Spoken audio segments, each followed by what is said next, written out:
Hello, welcome to the stream. Hello, welcome to the stream.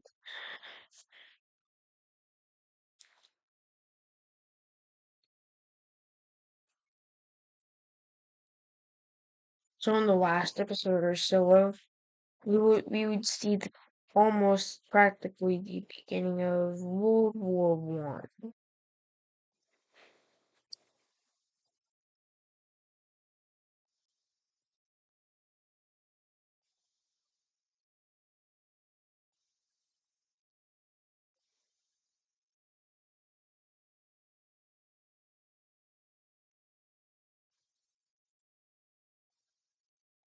I'm gonna update trade routes.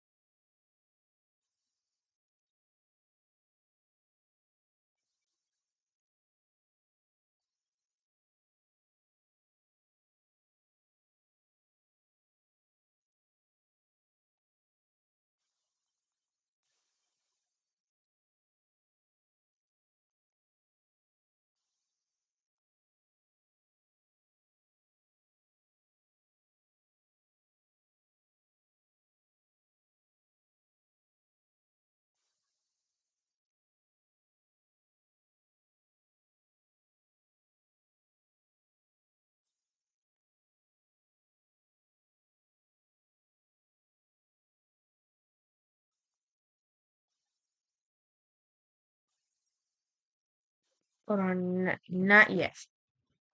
I'm about to finish the trade routes. Then I'll go ahead and explain how it will start.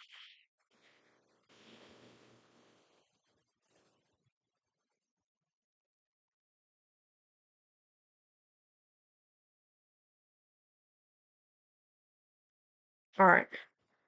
So how World War One will begin is with the blue team and the red team uniting into the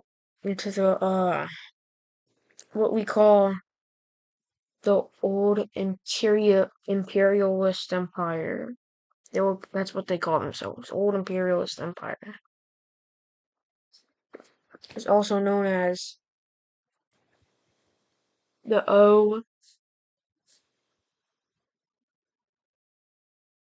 OIE. They're also known as the OIE or Old Empire. Yeah, I'm just gonna call them the Old Empire. So these guys are the OE. And with the OE forming, how World War One will begin is on the border right here between the Romans and the OE. How it happens is well, there's like something like going on, and like they're closing. The OE was closing their borders, but they're kind of messed up one part. But technically, like they messed up like one part because this part they thought it was theirs. So like these two parts right here, they thought that there was theirs. The lighter color is what they thought there was theirs, and the normal color up here is what is actually theirs. So with the Romans seeing their troops actually walking into their territory, they well open fire. And then then the OE realizes well that is not good. So then yeah. That's how World War One will start.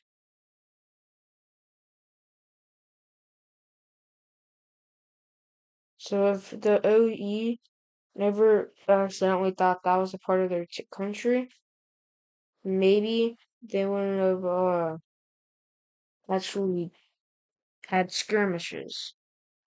So then they moved their troops in immediately as of 'cause yeah, they moved their troops in. from this side. And then with this happening, everyone else joins the war. But the Cross Alliance has not been involved yet. So right now it's the circles and the triangles. No, the circles and the squares who are at war. The crosses will join later on. So right now, KV, you don't have to worry about anyone as of right now. You don't have to worry about anyone. So while this is happening, the Ukrainians are immediately begin to lose as if Russian troops are begin to immediately overwhelm them.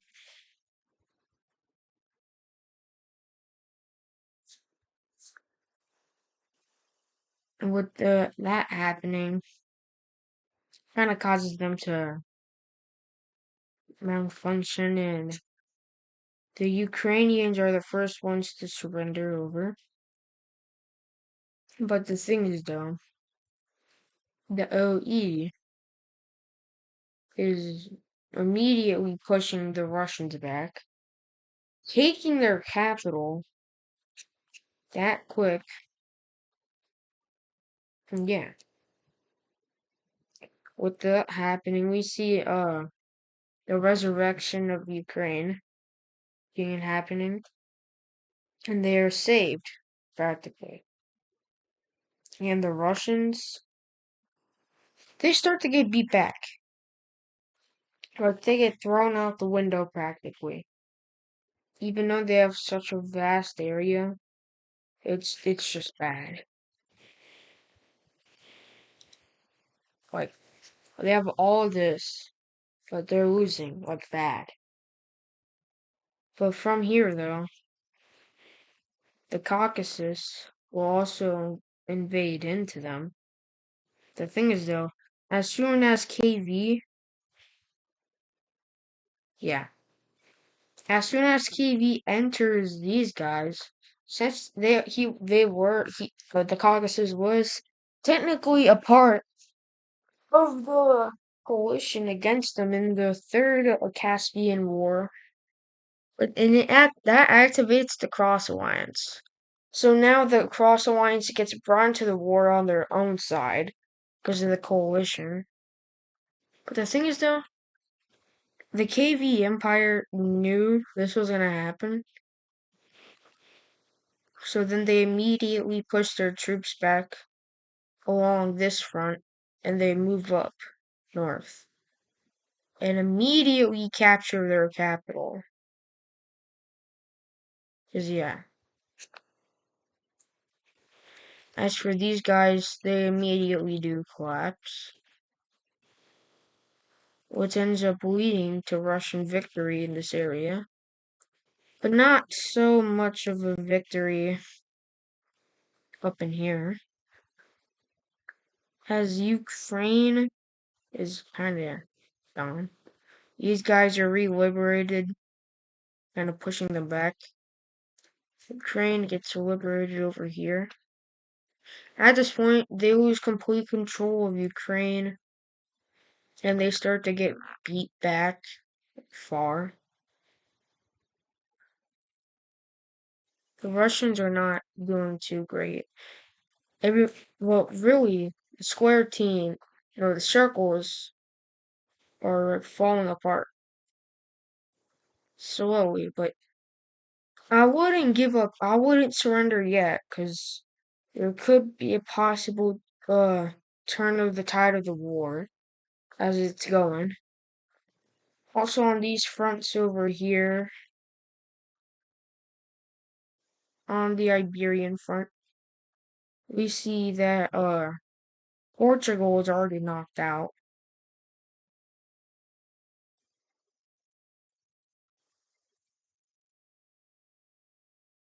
And let's see.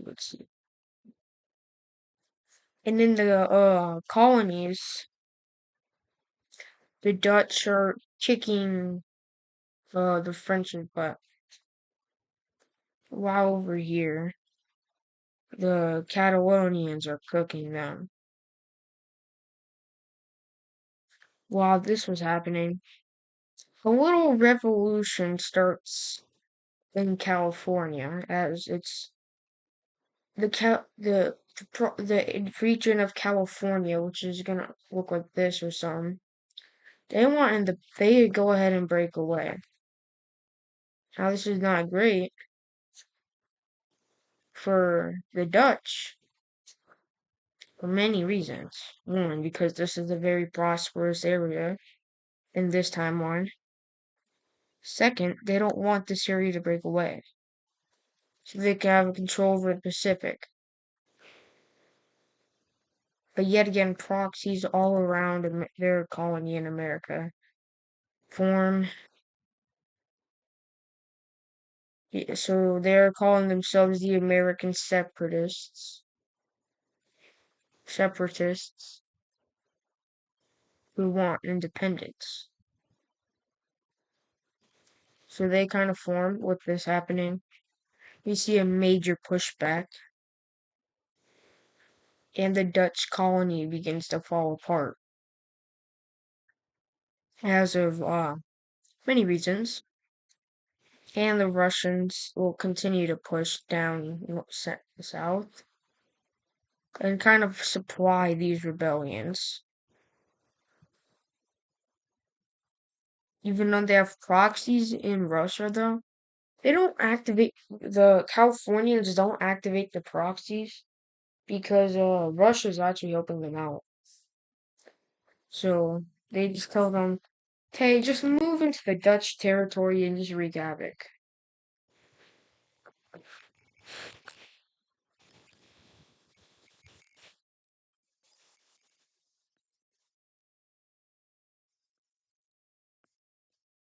Alright. So with this happening, the green Caspia is kind of just surrenders. And with this happening, they're able to send like resources to back to them.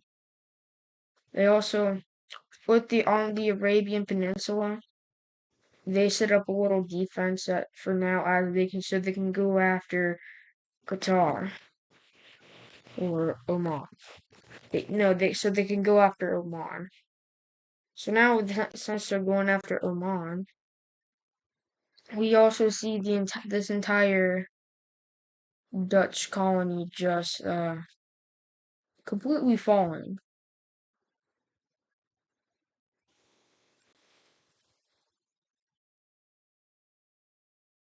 So in Africa, it is a circle victory.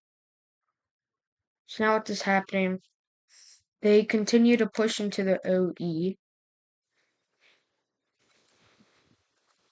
and they kind of go around. They move around quickly. They do like a little 360 or something, and then boom, they're right behind their front. This gets knocked out, and with the Dutch falling, like that means the tide of the war will slowly begin to turn. As for the OE, they're completely collapsing.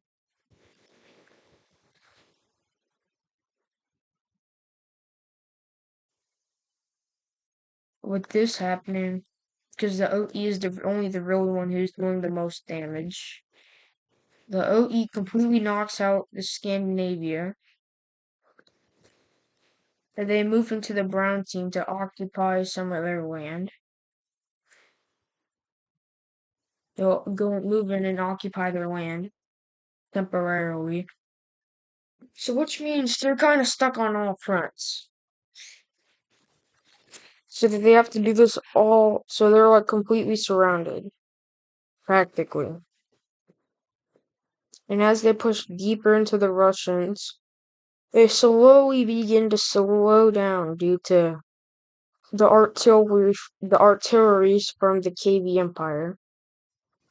And also, finally, after breaking the stalemate that was currently over here, they're able to begin making pushes into the Ottomans. So right now the Ottomans are pretty dang weak as of they were getting ready to go through a civil war because of they've expanded too much. And since this was happening, uh, over here the Dutch, not the Dutch, but the OE invades into this territory, which brings the X against both sides. And now with them against both sides, everyone is like their own physical side. As these guys collapse, these guys surrender. Over. Russia is able to make a pushback over here. And the Ottomans are slowly getting pushed out. These guys surrender. The Arabians just know that they should surrender because there's no point in fighting it.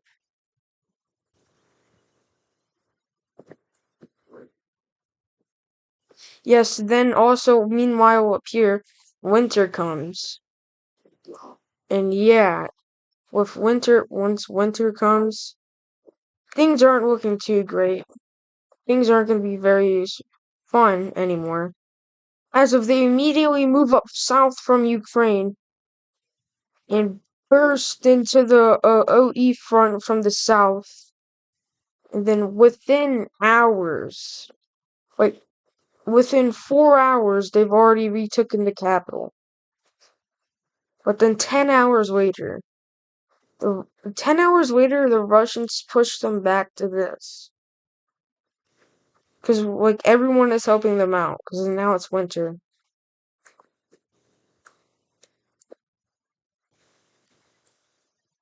And with this happening, I'm able to push them out and fully begin to enter their territory and move around. As now this is happening, I also help out the I also end up helping out the French, pushing them back completely, which kicks them out. And now the Romans, now we're up to here. Ottomans have surrendered. The Ottomans end up surrendering over to KB, which I'm gonna save some of their land actually. They're kind of able to hold out like right around here, like around Istanbul and that area. Everything else is already gone. They're just holding out in Istanbul. And with this happening, the push up north begins.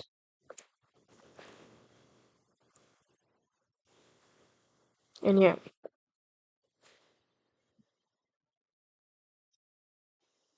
Alright. With this happening, the Russians immediately remake their border. But the thing is though, they have to invade into these guys, because apparently they kind of switch sides. They're just because the new government's been set up in the Scandinavia, so they only hold out. So that means the old Scandinavian government is gone. So now it's a whole new thing, but I'm not gonna change their shape. So with them having a whole new government, Russia quickly pushes down, captures Oslo, and boom. Also, the current year is 1826. This is the year 1826.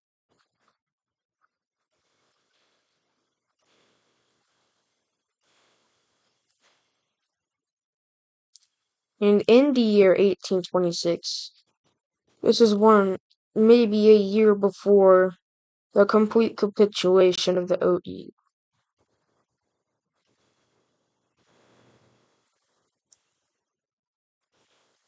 So with this happening, within the final days of the OE, we see them completely surrendering.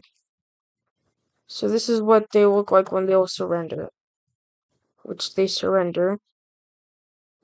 And these are what the borders are set up like. As we actually technically capture the capital. Now with them surrendering, the war actually still continues. Because there are other areas that, you know, there are still other areas that the war does continue in, including colonies in like North America. So really, yeah, in the colonial fronts, this was like during the pushback, while the Dutch were kind of barely holding on. This is what was happening while the Dutch were barely holding on. By the way. The French, this colony area completely surrenders. And that's also from the south. The KV Empire does push up into like Mexico before they officially do surrender. So now it's over. Did not mean to open Roblox. Hello, Silver. Welcome to the stream. As you can see, what's happened. World War One has officially ended. You've missed World War One. You literally missed World War One. Oh yeah, also I forgot. Over here, during the final days of World War One, uh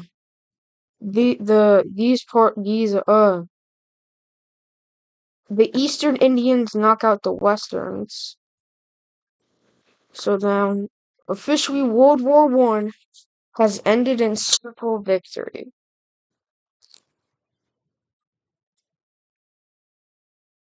Oh, your country's doing fine. Your country took over Oceania, Australia, New Zealand, and your country has control of Peru and these islands. They have control of Peru and those islands in South America.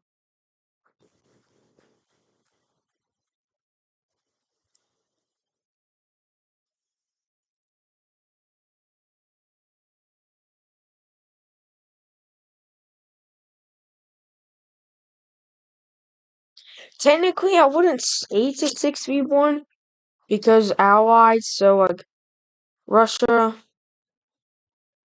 West India, me, France, these guys, and these guys. So I'd say that's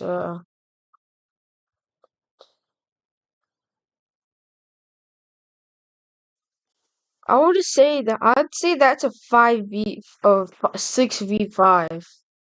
6 versus 5.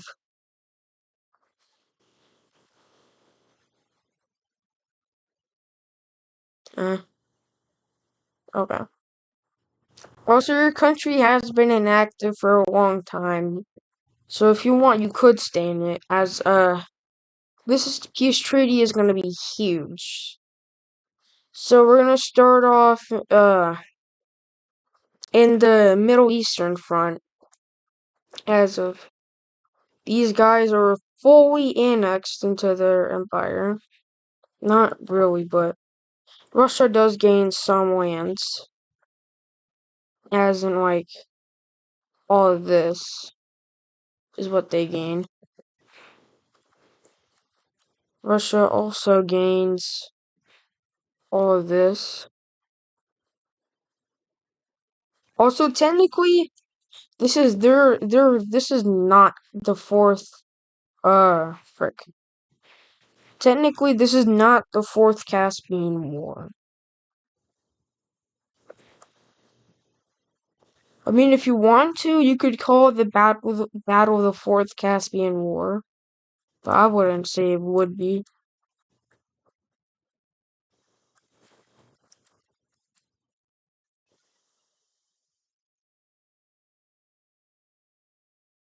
Yeah, so I'd say it's a 2v6. In the peace treaty, Arabia and these guys are re-annexed into your empire. So this technically means, KV, this technically means that you're at your, you're almost at your peak, what you were from before. Technically, you're almost there.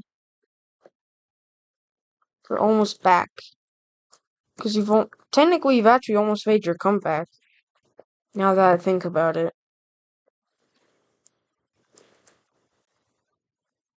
And as for this is annexed into the Mongol Empire. So now Caspia is officially gone. Well, not really. I wouldn't say they're exactly gone yet. True. Anyways, the Third Caspian War. Well, I mean, you were getting jumped, but this is the green. This is Caspia, chat. This is Caspia. That's them in the peace treaty. Now, as for the Ottoman peace treaty, we see almost all of Anatolia going over to these guys. Also, they regain some of their old colony back. Just a little, though. And as for these guys, and that will be it for the Middle Eastern Peace Treaty. Now, as for the Indian subcontinent, this is simple as of, yeah, that.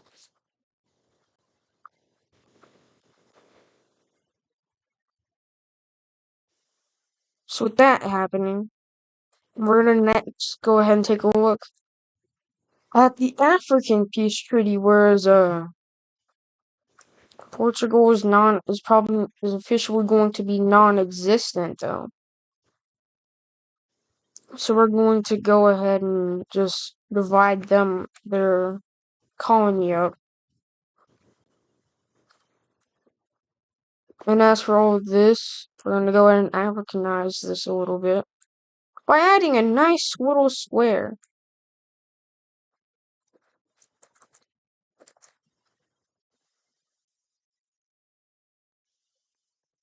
Then this will be going to there.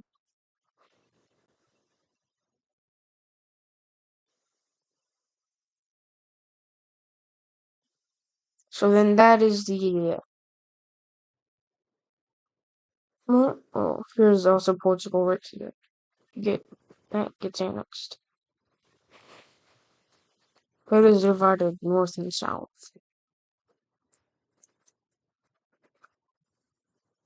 So there's the peace treaty for Africa. So you go ahead and take a good look at that. As for the Americas, not much. I'll save Europe for last. But then we first get ready because there's gonna be a whole bunch of new countries here.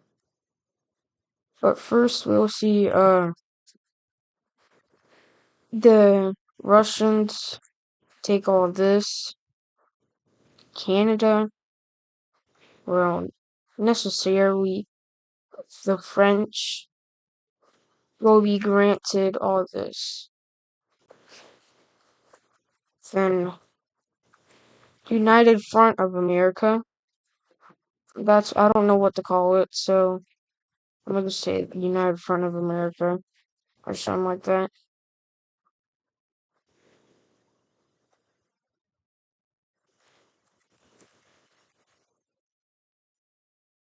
And then the Catalonians will annex all of this. The rest of this will go to this. Also, just letting you know now, this is probably not going to last long as they'll be divided up soon. Then all of this will be given to KV. So then that is the American front. Peace treaty of the American front.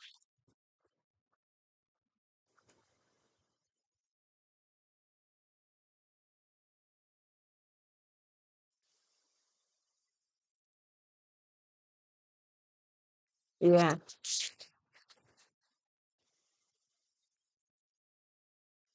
In this peace treaty, though, we will see our officially first independent nation out of a colony, as if the Dutch are forced to give up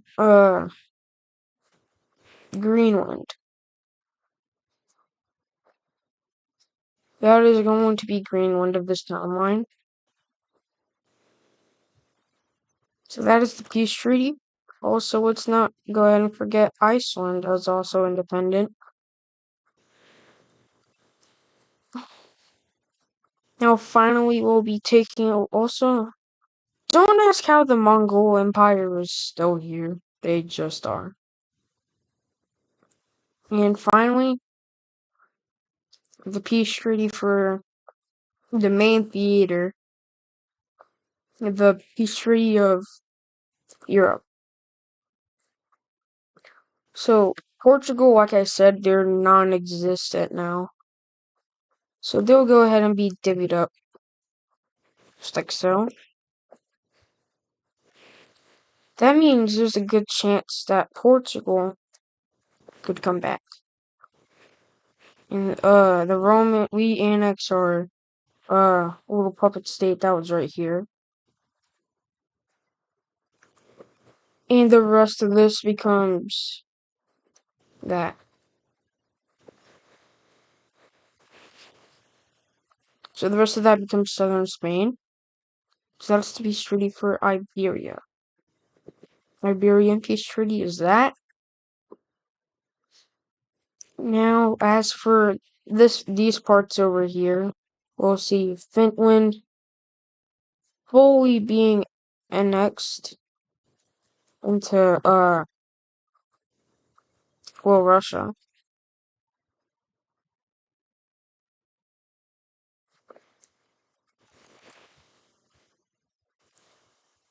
Including the islands.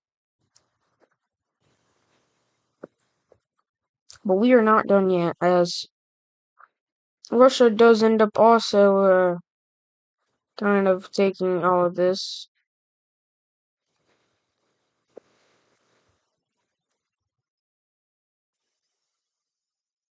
And then the Swedish peace treaty, because these guys will get divided up.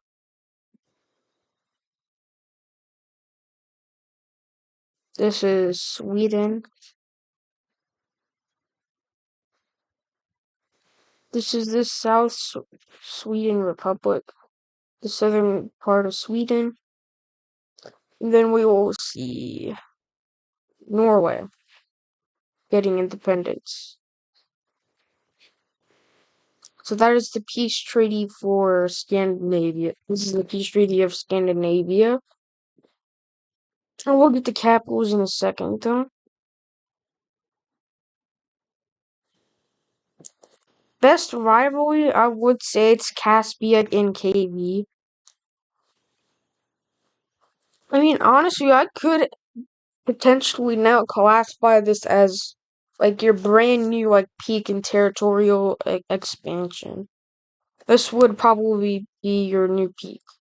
Because also, I need to focus on like Asia and stuff, because like I'm probably gonna do like the collapse of China after this, because serious border war over here. Because there's honestly like one too many bots here. Only like 3 people have a country. Everything else is just like a bunch of bots that are waiting to be controlled. Anyways, now for the official peace treaty of Europe.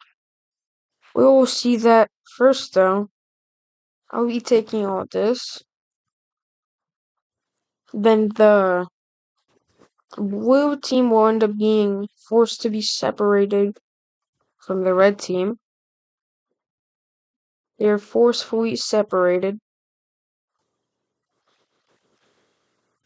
just like this.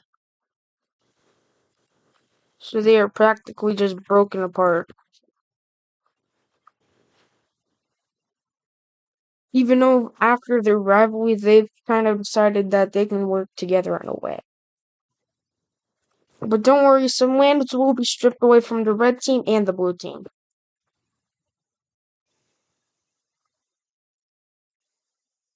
As now for the Dutch, they still keep their capital. It's just France is close to it.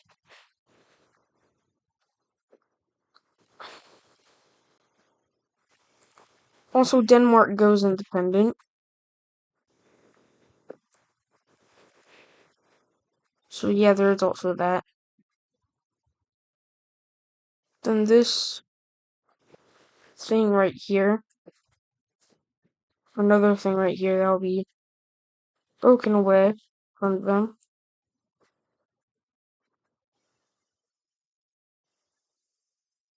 There we go. That is much better.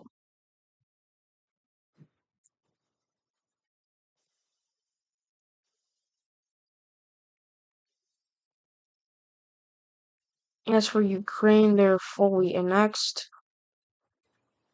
Parts of the Russians will go ahead and move in and kind of just say, yeah, you gotta go. That's kind of what happens right here.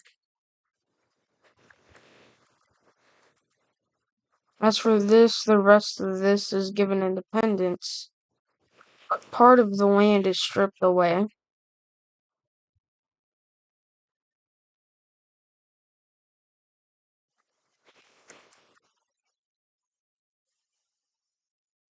So this will be the official peace treaty of the war. The thing is, though, the Circle Alliance will stay, like, open. It's just not as much people. So it's now only between Rome, Russia, and KV.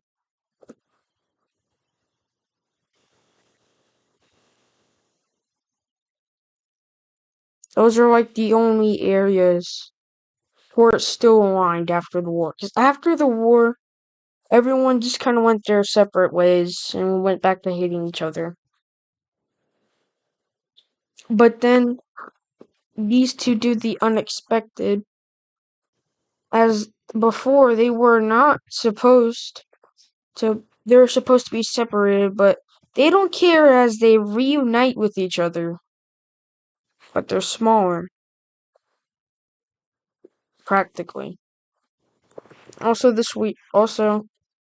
some of their wins during this process that was happening are also broken away, as that is gained independence. We actually surprisingly see Poland just go, nah. So then, yeah. Poland just straight up breaks away from both sides.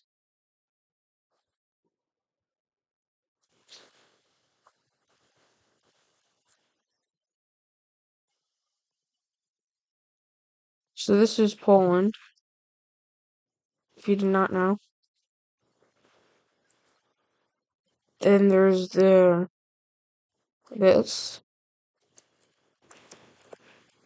which then kind of breaks away.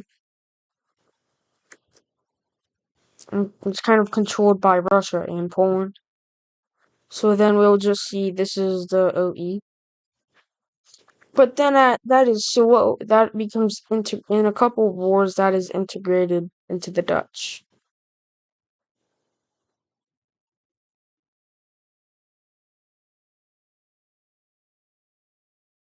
Yeah. Queen tic tac toe. Honestly, I don't even know what else to add to this map. There's like a bunch of breakaways and stuff has just been happening. Well, there's nothing that much else to do because no one is physically like wanting to join and like take a country. It's just only like 3 people. It's kind of making it. That's what the thing is, though. It's just like making it boring. Like I don't really want to do it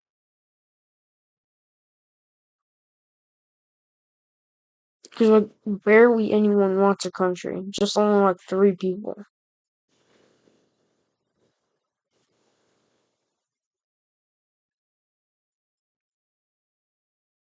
I am going to end the